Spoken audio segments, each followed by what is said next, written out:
दाहाल प्रचण्ड।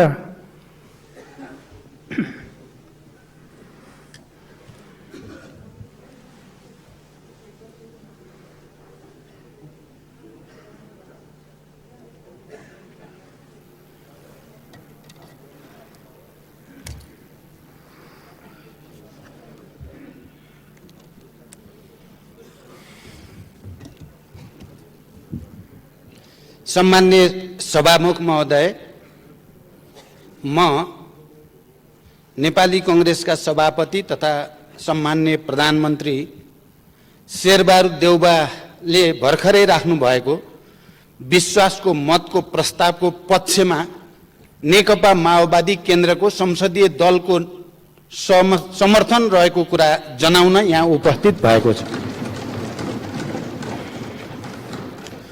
समर्थनमा केही कुरा भन्नुभन्दा अगाडि अहिले पनि देश कोरोना महामारीबाट ग्रस्त छ। म ती हजारौं नेपाली नागरिकहरू जसको मृत्यु भएको छ कोरोनाको कारणले, उनीहरूप्रति हार्दिक श्रद्धाञ्जली व्यक्त गर्न चाहन्छु। सबै संक्रमितहरू जो अस्पतालमा या घरमा आइसोलेसनमा हुनुहुन्छ सबैको शीघ्र स्वास्थ्य लाभको कामना गर्न चाहन्छु। त्यसैगरी अहिले बर्खायाम छ, बाढी पहिरोको कारणले पनि धेरै नेपालीहरूको ज्यान गएको छ, उनीहरूप्रति पनि श्रद्धा व्यक्त गर्न चाहन्छु र ती सबै मृतकका शोक सन्तप्त परिवारहरूप्रति हार्दिक समवेदना व्यक्त गर्न चाहन्छु हाम्रो दलको तर्फबाट र घाइतेहरूको शीघ्र स्वास्थ्य लाभको कामना गर्न चाहन्छु। अब विषयमा थोरै भन्दा, किनभने हुन त मलाई यहाँ 8-10 मिनट 15 मिनटमा कुरा सक्ने भनिएको छ, तर बहस जसरी उठ्यो केही कुरा भन्नुपर्ने जस्तो पनि लागेको छ। त्यसले फेरि लामो गर्न सम्भव पनि छैन। सायद अर्को मञ्चमा हामीले विस्तारपूर्वक छलफल गर्न पनि पाउनेछौँ, त्यसकारण हतारै गर्नुपर्ने पनि मलाई लागेको छैन। तैपनि हामी बडो विचित्रको अनुभव, राजनैतिक अनुभवबाट गुज्रिन बाध्य भएका छौँ। संविधान सभाबाट संविधान हामीले मिलेर बनायौँ, निरङ्कुशताका विरुद्ध आन्दोलन हामीले मिलेर गर्यौँ, निर्वाचन हामीले मिलेर लड्यौँ, प्रतिस्पर्धा पनि गर्यौँ र एउटा सपना, एउटा परिकल्पना हामीले गरेका थियौँ। तर अहिले 5 वर्ष नपुग्दै दुईपटक संसद विघटन अनि फेरि अदालतबाट संसद पुनर्स्थापनाको नेपालको इतिहासमा सायद यस्तै अनुभव त पहिलाको छैन। हुन त एकजना मान्नेले विगतका थुप्रै विघटनका अनुभवहरू तिता मिठा रहेको कुरा बताउनु भयो, तर यस्तो अनुभव यस्तै किसिमको त थिएन। 2/3 बहुमतको प्रधानमन्त्रीले आफ्नो बहुमत हुँदा हुँदै पटक पटक संसद विघटन गर्ने र देशलाई दुर्घटनामा धकेल्ने त पहिलो पटक नै नेपालको इतिहासमा भएको हो।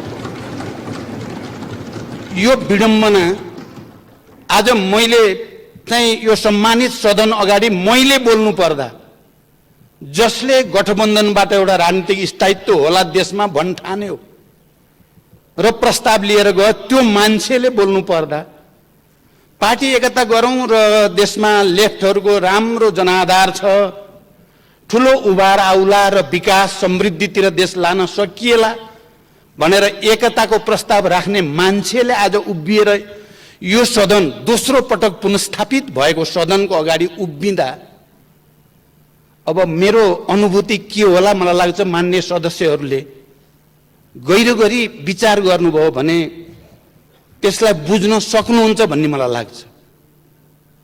यस्तो दुर्दशा यति छिटो देख्न पर्ला भनेको भए मैले किन गठबन्धनको प्रस्ताव लान्थे होला, किन पार्टी एकताको प्रस्ताव लान्थे होला? त्यसकारण मैले यहाँ अहिले पनि त्यति स्वाभाविक लागिराखेका छैन यो बीचका घटनाक्रमहरू पनि। म विषयमा 2-4 कुरा भन्नुभन्दा अगाडि नै के भन्न चाहन्छु भने अस्ति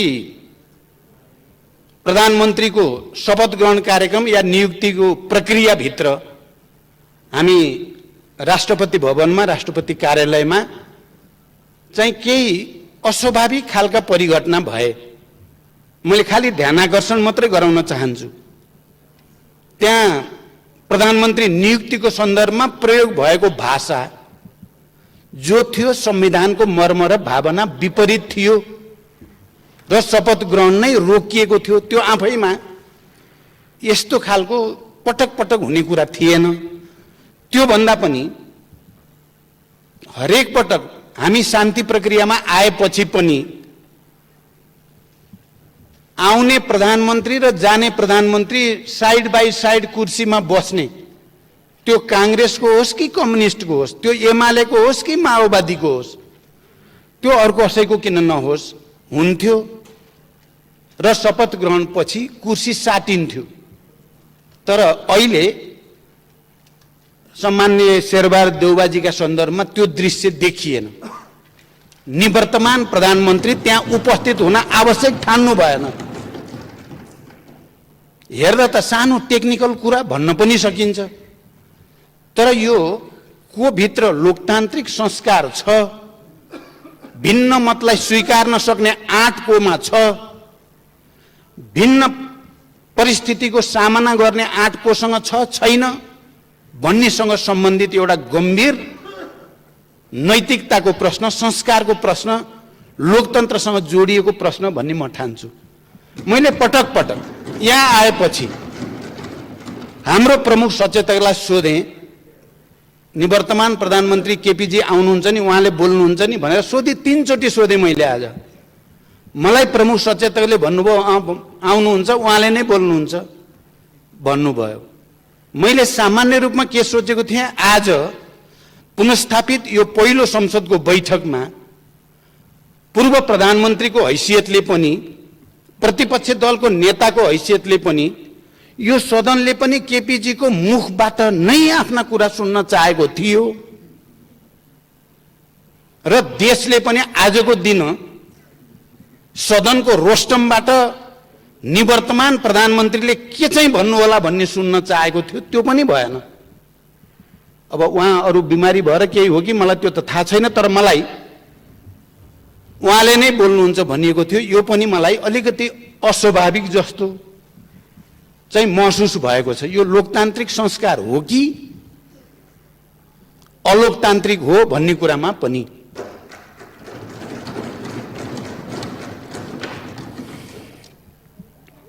भनिन्छ के भने तर्क त धेरै गर्न सकिन्छ, तर धेरै तर्कलाई एउटै तथ्यले चाहिँ राम्रैसँग खण्डन गर्न सक्छ पनि भनिन्छ। अहिले अघि प्रतिपक्षको तर्फबाट मान्य सदस्यले जे जति कुरा राख्नुभयो, हामी त्यही पार्टीको नेतृत्वमा नबसेको हुन्थ्यौं भने त हामी केपीजीको अहंकार र दम्भको अत्याचारको जाँतोमा नपिसिएका हुन्थ्यौं भने त उहाँले भनेको चाहिँ अलिअलि हो कि भन्न पनि सकिन्थ्यो।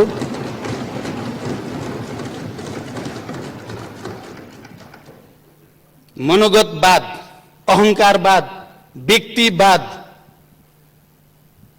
चरम महत्वाकांक्षा, छल कपट जाल झेल भन्ने एउटा गर्ने अर्को, त्यसको साक्षी हामी हुँदैनथ्यौं भने त यो देशमा उहाँले चाहिँ उल्टा पाल्टा सुल्टा कुरा गर्दैन होला होला भन्थे होला। तर हामी यहाँ जिउँदै छौं र उपस्थित छौं के यही चल्दैन, त्यस्ता झुटा कुरा चल्दैन। अब त नेपाली जनताले राम्रो बुझेको छ, भ्रष्टाचार गर्दिन, गर्न पनि दिन्न। के को लागि त भ्रष्टाचारको ढाकछोप गर्नको लागि वाक्य रहेछ प्रधानमन्त्रीको भन्ने कुरा जनताले बुझिसके। त्यो पनि चल्दैन। लोकतन्त्रको कुरा, म अरू कुरा लामो व्याख्यातिर जान बिल्कुल चाहेको छैन सभामुख महोदय। लोकतन्त्रको कुरा गर्दा पहिलोचोटि संसद विघटन गर्दा उहाँले भनेको कुरा के हो त? केपीजीले भनेको कुरा के थियो भने पार्टी भित्र मलाई काम गर्न दिएन त्यसकारण विघटन गरे। सबैले सुन्नु भएको छ। पार्टीभित्र काम गर्न नदिएको हुनाले संसद विघटन गर्न पाइन्छ? तपाईँ हामी सबैले स्वीकारेको कुरा के हो भने प्रतिनिधि सभा अथवा यो संसद भनेको जनताको सार्वभौम अधिकारको उपभोग गर्ने सर्वोच्च संस्था हो। पार्टीभित्र विवाद मिलाउन नसकेको कारणले संसदलाई भिक्टिम गर्न पाइन्छ? कुन चाहिँ लोकतन्त्र हो यो? कुन चाहिँ लोकतान्त्रिक संस्कार हो यो? पार्टीभित्र विवाद हुँदा पार्टीको मेजोरिटीलाई स्वीकार गर्न नसक्ने, मेजोरिटीलाई जबरजस्ती सत्ताको बलमा त्यसलाई खिच्न खोज्ने चाहिँ कुन चाहिँ लोकतान्त्रिक संस्कार हो? त्यो पनि छोडिदिउँ। संसद अघि मान्य गेवालीजीले भनेको कुरातिर म थोरै मात्रै जान चाहन्छु। उहाँले विगतको थुप्रै अनुभव बताउनु भयो। पहिलो कुरा त यो संविधान 46 साल पछिका बनेका तमाम सरकारहरू भएको प्रतिनिधि सभाको विघटन र मध्यावधिको प्रक्रिया भन्दा बिल्कुल फरक चीज हो भन्ने कुरा स्मरण गर्न म सबैलाई अनुरोध गर्न चाहन्छु। यो शान्ति सम्झौता पछिको ठूलो ऐतिहासिक राजनीतिक परिवर्तन पछिको संघीय लोकतान्त्रिक गणतन्त्र अन्तर्गतको, राजतन्त्र अन्तर्गतको होइन। त्यो संविधान हो भन्ने कुरा किन बिर्सिन खोजिँदैछ? पहिलाका तिता मिठा अनुभवहरू राजतन्त्र कालका राजा महाराजाहरूले गरेका, उनीहरूले गरेका प्रधानमन्त्रीका नियुक्ति आदि इत्यादि सबैसँग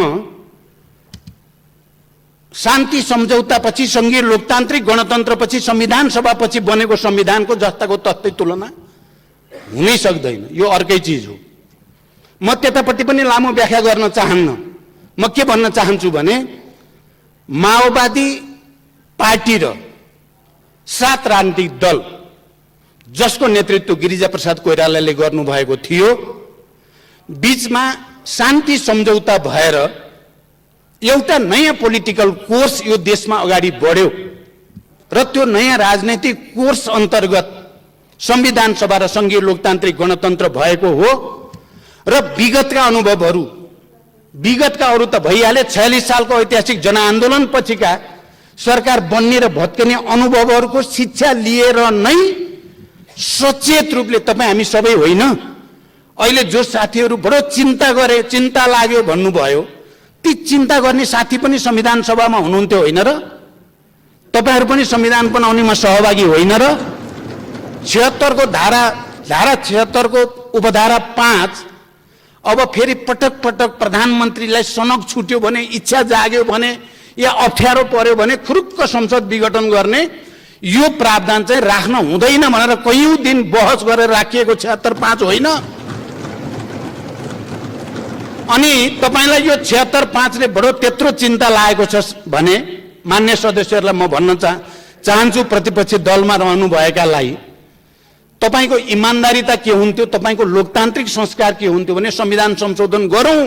यो 76 को उपधारा 5 ले लोकतन्त्रलाई क्षति पुग्ने भयो भनेर तपाईले कहिल्यै भन्नुभयो? अनि तपाई त्यसको रिसले संसद विघटन गर्दै हिँड्ने, सार्वभौम संस्थालाई निर्मम तरिकाले प्रहार गर्दै हिँड्ने, जनताको मन मुटुमा छुरा रोपे जस्तो गरिकन जनताले चुनेका प्रतिनिधिहरूलाई हत्या गर्दै हिँड्ने, म राजनीतिक भाषामा भनेको हत्या हो, यसलाई फेरि अर्को अर्थमा नलियोस्। अनि अहिले आएर 76(5) लाई दोष दिएर लोकतन्त्र जान लाग्यो, प्रणाली बर्बाद भयो भनेर गोहीको आँसु चुहाएर दुनिया कसैले पत्याउँछ तपाईलाई? किन पत्याउने तपाईलाई? बार बार विघटन गरेर लोकतन्त्रको चाहिँ निर्मम हत्या गर्ने, अनि चाहिँ बडो चिन्ता, प्रणालीको चिन्ता। 76(5) के हो? 76(5) सार्वभौम यो प्रतिनिधि सभाको विशेषाधिकार हो। त्यो पार्टी भन्दा माथि जनताको सार्वभौम अधिकारको संरक्षण गर्नको लागि प्रतिनिधि सभालाई दिएको विशेषाधिकार हो। त्यो त्यसको प्रयोग हुँदा तपाईहरुलाई त्यत्रो चिन्ता?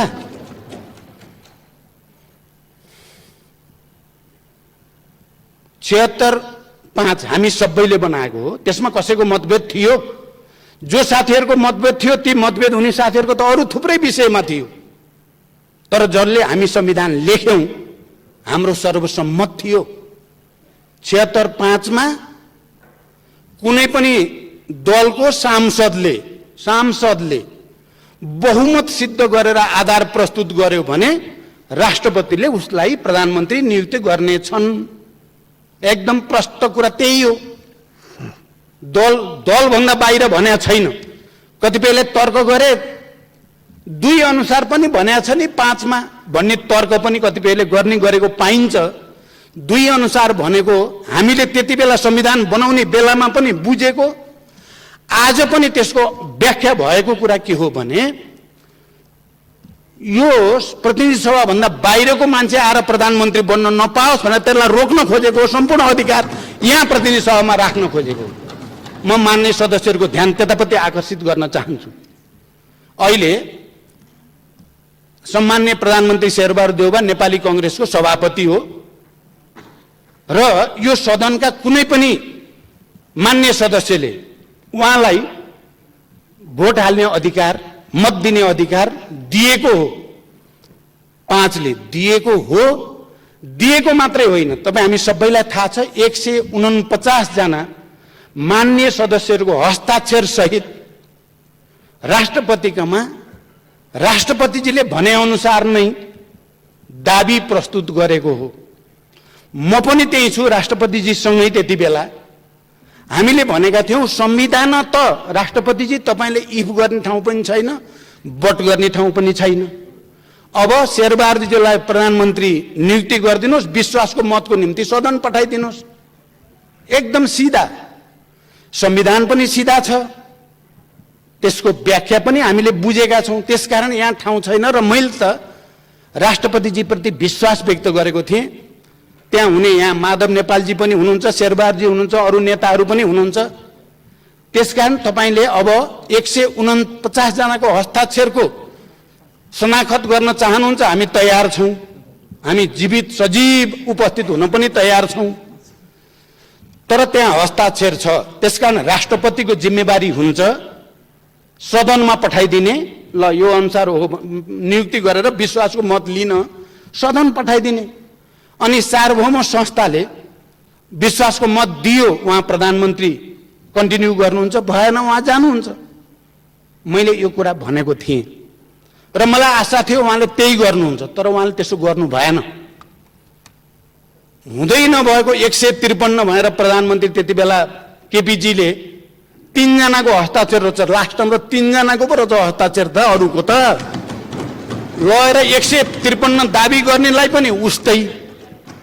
149 जनाको चाहिँ हस्ताक्षर लिएर बकाइदा नेताहरू पूर्व प्रधानमन्त्रीहरूको लाइन गएका छौं हामी, त्यसलाई पनि उस्तै। यो पो हो लोकतन्त्रप्रतिको उपहास। यति सोझो कुरालाई बुझ्न यति गाह्रो किन भइरहेको छ हामीलाई? त्यसकारण अहिले हामीले नै होइन र तपाई हामी सबैले सर्वसम्मत रूपमा संविधानको अन्तिम व्याख्या त सर्वोच्च अदालत हुनेछ। लेख्ने हामी होइन, सही गर्ने हामी होइन, सर्वोच्चले गर्यो। पहिलो संसद विघटन हुँदा पनि हामीले जनताको आवाज पनि सुन्यौं। बुद्धिजीवी, पत्रकार सबै मैले त भन्ने गरेको छु, बेस्ट ब्रेन नेपालकाहरूको सुनियो हामीले आवाज। अदालतले अन्ततः संविधानको मर्म र भावना अनुसार नै संसद पुनर्स्थापना गर्यो। पुनर्स्थापना गर्नु पो लोकतान्त्रिक भयो त यसलाई हत्या गर्नु लोकतान्त्रिक हुन्छ? अहिले पनि 76-5 मा गएर पर्यो। जालझेल त पहिल्यै भयो नि। 3 को प्रधानमन्त्रीले 4 मा चाहिँ आफैले मार्ग प्रशस्त गर्छु भनेर 5 मा फेरि लास्टमा दाबी गरेर रातारात संसद विघटन गर्ने लोकतन्त्र। यो संविधान मिचियो, लोकतन्त्र मिचियो भन्ने चाहिँ फेरि अराजक प्रणाली विहीन। यो मिल्ने कुरा हो र यो कहाँ मिल्यो? क्या कुराको तालमेल तारतम्य त मिल्नु पर्यो नि कहीं न कहीं। अनि अदालतले 76 अस्ति हाम्रो राष्ट्रपति कार्यालयमा छलफल हुँदा पनि यही विषय भएको थियो। 76-5 अनुसार 149 जनाको हस्ताक्षर लिएर गएपछि शेरबहादुरजीलाई प्रधानमन्त्री नियुक्ति नगर्नु पो संविधान विरोधी काम भयो, लोकतन्त्र विरोधी काम भयो।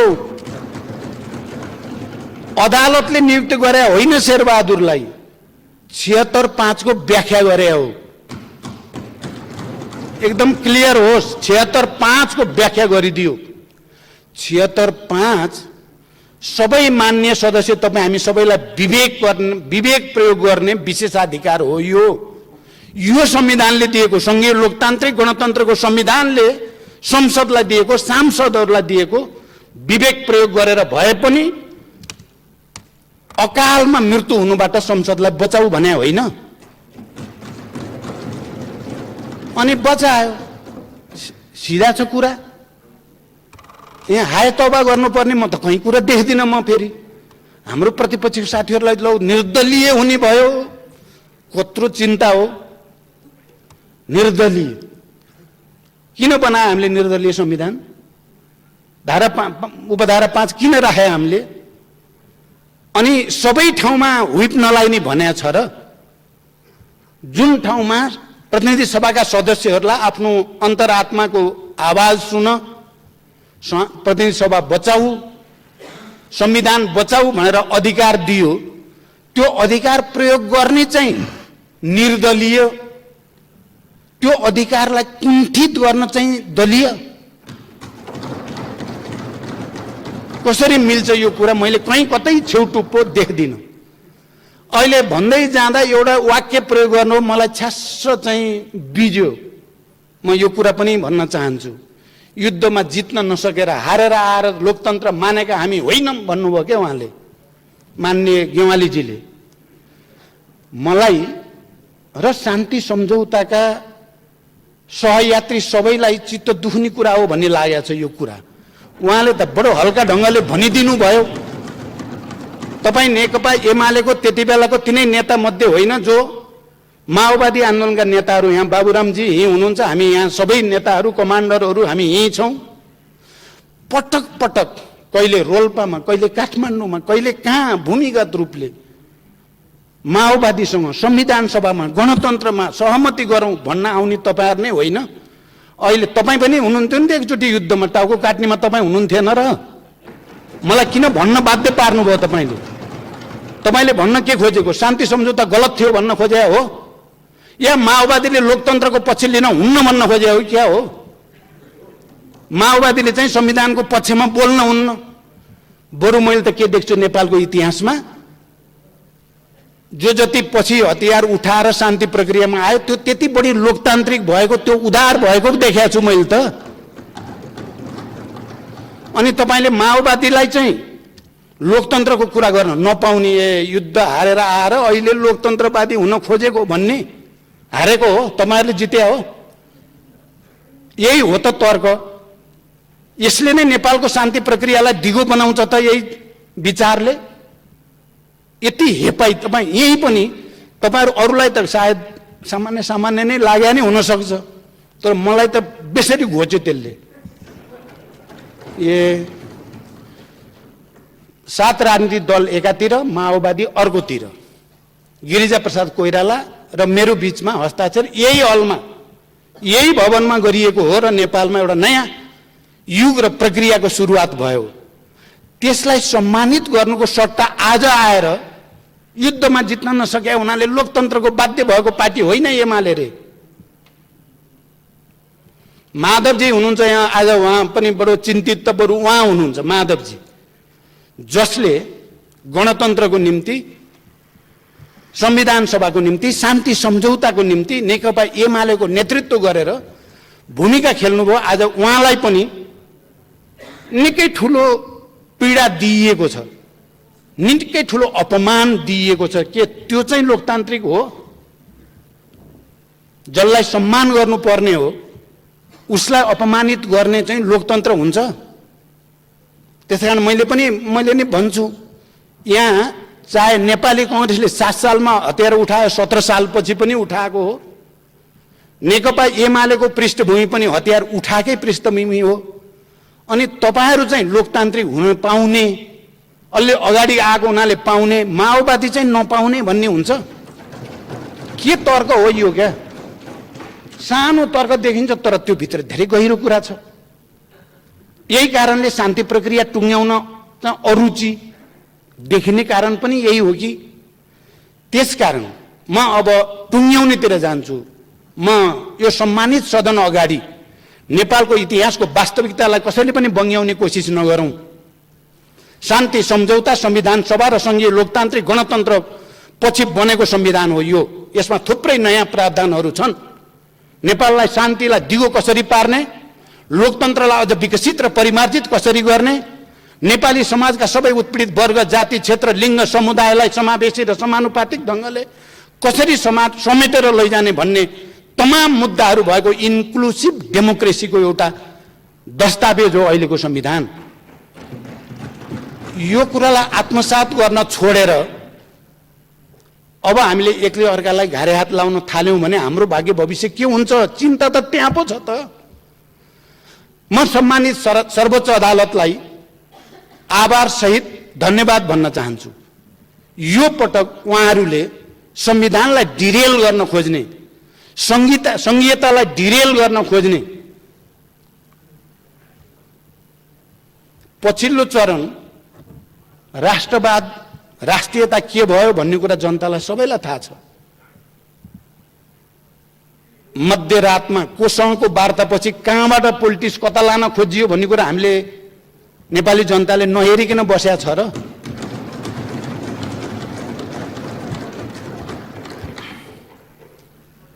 पटक पटक कम्युनिस्ट आन्दोलनलाई एकताबद्ध गर्ने, पार्टीलाई एकताबद्ध गर्ने, उदारतापूर्वक तपाईँ 5 वर्ष चलाउनुहोस्, पार्टी चाहिँ गडबड नगरौं भन्ने माथि निर्मम ढङ्गले प्रहार गर्ने प्रवृत्ति कसरी लोकतान्त्रिक हुन सक्छ?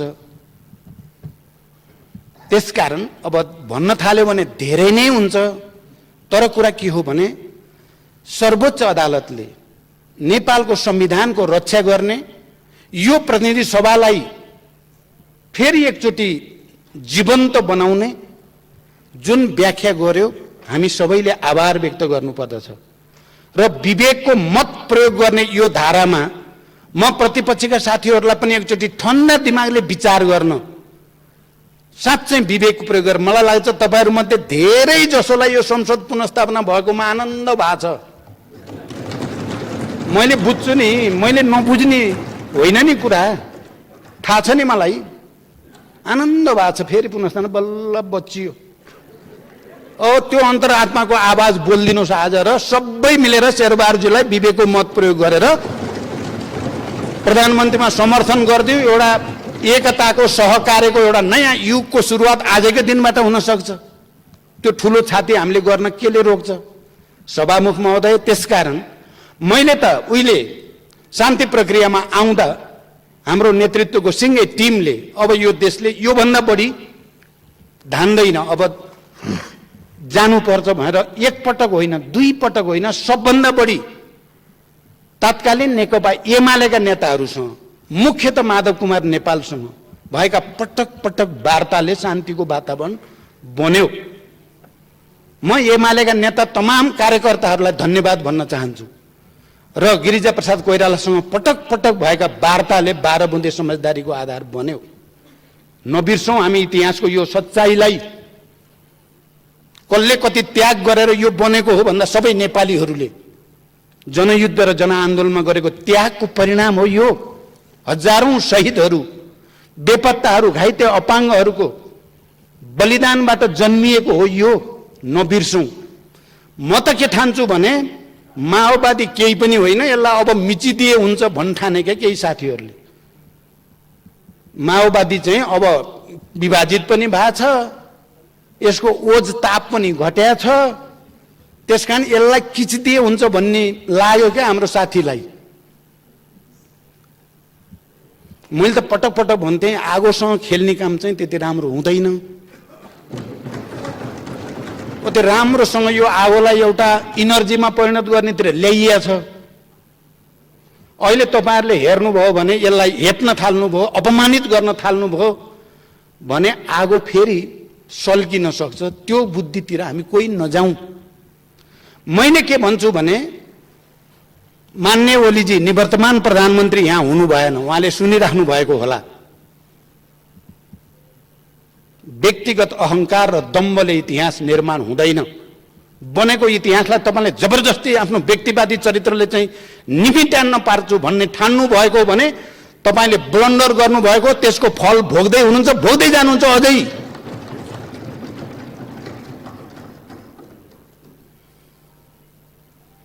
हामी अहिले नेतृत्वकर्ता नै जिउँदै छौं, त्यति सजिलो चाहिँ चीज होइन। हामी तपाईले माइनस गर्न खोजेर, अपमानित गर्न खोजेर अनि यिनीहरू निमोठिन्छन् भन्ने ठानिएको भने नेपाली जनताको अझ उत्पीडित वर्ग, जाति, क्षेत्र, लिङ्ग, समुदाय, समावेशी सबैका आवाजहरूको प्रतिनिधित्व हो हामी।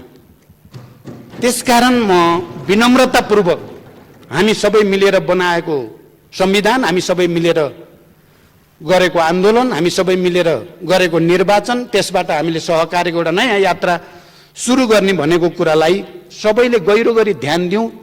सबैले आफ्नो आफ्नो अन्तरात्मामा फर्केर हेरौँ, कसले कति त्याग गर्यो, कसले कति जाल झेल गर्यो, कसले अन्तरात्माको आवाज बोलेको छ, कसले जाल झेल र फट्टै बोलेको छ भन्ने कुरा इतिहासले र नेपाली जनताले भोलि न्याय गर्नेछन् भन्ने विश्वाससहित फेरि एकचोटि यो परिवर्तनको निम्ति ज्यान गुमाउने सबैप्रति श्रद्धाञ्जली र सम्मान व्यक्त गर्दै म आफ्नो भनाइ टुङ्ग्याउँछु। धन्यवाद।